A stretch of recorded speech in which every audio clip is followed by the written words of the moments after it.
we're ready to install our Everwarm floor heating system in the master bathroom of this home here in Twin Falls. Just like every bathroom is a little bit different than the next bathroom you go to. And so every floor plan is a little bit different. And, I mean, very rarely they're always the same unless you're working in tract homes. But most custom homes that we build, every bathroom is a little bit different. Where the cabinets are going to go, where the toilet is going to be at, the shower, the bathtub, you name it. They're all going to be a little different. So when you're ready to install the Everwarm flooring system, you're going to have to use your imagination a little bit to configure where your heat film is going to go and how your wires are going to get to the thermostat. Now, as we were building this home, we were planning to put this product in, so we knew roughly how we were going to lay this out before we got here today to actually install it. And we already pre-wired for our thermostat over here on the wall. Now, this bathroom in particular has a double sink vanity here, and we don't really need the heat film underneath of the vanity, and we don't need to be heating that area. We want to heat mainly just the areas that people are going to be walking. But because this is going to be a tile floor, all of the tile is eventually going to warm up as the heat spreads across the tile floor. So it's not necessary that you put the Everwarm heat film everywhere. We just need it in pretty good coverage, about 80%, 85%, and you're going to be great. Okay, so thinking about this, we knew we wanted to put our thermostat over here on this wall, and we put Durarock down just like we did in the kitchen. And then what we did is we used a plunging tool or an angle grinder, and we cut channels in our Durarock just the same as we did in the kitchen of where we're going to put the wires below the tile and feed them over to the thermostat. You'll notice if you look down at this, we have a big long run right here underneath where people are going to be standing for the most part. We stopped it back where a forced air heating vent is at, so that it doesn't need to cover that. This little area over here isn't going to get heated right over by there, but that's okay. Not very many people are going to stand there. And then we cut it all out in place to make it so that it would we could get good about 85% coverage on this floor. Having done that, we wired up all the different individual panels. We run them through the grooves in the Durarock, and we've connected them all together with our quick disconnect connections, and we've run them all right over to the main wire that's going to run up to the thermostat.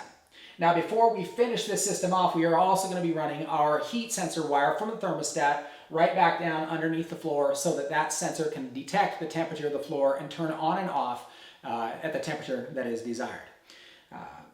So we'll be finishing up with this floor here in just about 15 minutes. We have all the connections down. We have all the wires down. Now we're getting ready to put the waterproof electrical tape that we're over all of the exposed ends and over all of our wire connections. And then we'll be getting right into putting the thin set down and thin setting this product, our heat film, to the floor with the thin set product. Okay, because we wanted to get heat right here in front of the bathtub, you'll notice that we cut a little bit of the heat film out of this sheet of heat film here. In a 120 volt system, you can do this. If you're doing it in 240, you can't, because you'll lose your connections. In the 120 volt setup, we've got a connection here, one in the middle, and one on the end. Because this is going to be black and the middle is going to be red, the red and the black, the resistance created here is going to run clear through all the way over to here. And so we can cut out just a little bit of that section, and it's going to continue to heat clear back into this odd shaped spot. So you can really customize it that way. As long as you have the 120 volt system, you can cut this type of shape into it. If you're running the 240 volt system, you have to cut it along the middle line here and get your connections for the whole thing. So it's a little bit different, but this is one way that you can configure it so that you can customize it to fit your specific need. Okay, one other thing that I really want to make mention of, and it's very important, that wherever you cut the Everwarm floor film, you need to put the waterproof tape along that edge to protect the carbon and protect the electrical leads from any moisture getting to them or any thin set getting to them. You really want to protect them with that tape. Notice when we cut this back here, we've got a cut carbon edge here and a cut carbon edge here and here. We will tape all of the exposed seams, all of the exposed edges. Now notice the white strip along the edges here and the white strip in the center. There's no carbon or no electricity is passing through these white, these are the staple ends of the nailing flange, or whatever you want to call it, depending on your install. A lot of times when we're installing this for laminate floors, we'll actually staple this down with a staple gun or a hammer tacker just to hold it in place, so that when we're putting laminate flooring down, it keeps it in place while we're working. But any area that has been cut in the carbon needs to be taped up to make sure it's waterproof. You'll notice where we have an odd shape on this area right here where we want the heat. And the cabinet's going to run there, and this is coming into the closet. We want to have a little bit of heat right here as we're walking from our bedroom into the closet. We have a half a sheet of the Everwarm heat film. It's cut down right along the cut line. And you'll notice the wire setup. We have a black harness here, a red in the middle, and a black on the end. And in a 120 volt system, there are 3 connections. It'll be black, red, and black. Where at a 240 volt system, it'll just be red and black on the ends. There will only be 2 connections per half of the heat film.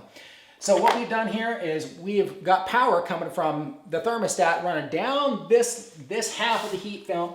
We've made a connection on this end here with black, red, and black. And now we've got black, red, black, and we're going to connect them here in the middle, red to red, black to black, and the power is going to run through the floor film and come over and power this side as well. And so through that connection, we're completing the circuit clear into this heating film here as well. So that's one way that you can also do that when you have odd shapes, is you got to make sure that you're connecting black to black and red to red, and it'll complete the entire circuit. Here, we've got this panel in front of the door. We've got it wired. We want to bring it around the door, and we're gonna set these wires underneath of the tile when we thin set them. We've already undercut the trim around our door here, and so these wires are actually going to tuck right up underneath the door, and when the tile goes up to it, it's going to hide the wires underneath of the door jammed so that it's all hidden away. And we brought the wires right around, and we powered up this side of the panel through in here with these wires. Now you have an option at this point where you can fold the wires back and bring it back up around the door, or if you take a drill bit, you can drill through the bottom plate of the wall itself and feed the wires through the end of the wall, and then bring it back up over where the other connections are at. You have 2 options to do that. I like going through the bottom plate. It's a little cleaner, a little easier, but some people will just feed them right back down the line and cover all the wires with the tile. And because the tile is going to set, a 1/4 of an inch or 1/2 an inch away from the wall itself, flat, and your wires are tucked right up along the edge, when you go to set your base trim over your tile, that base trim is also going to conceal the wires up underneath the wall.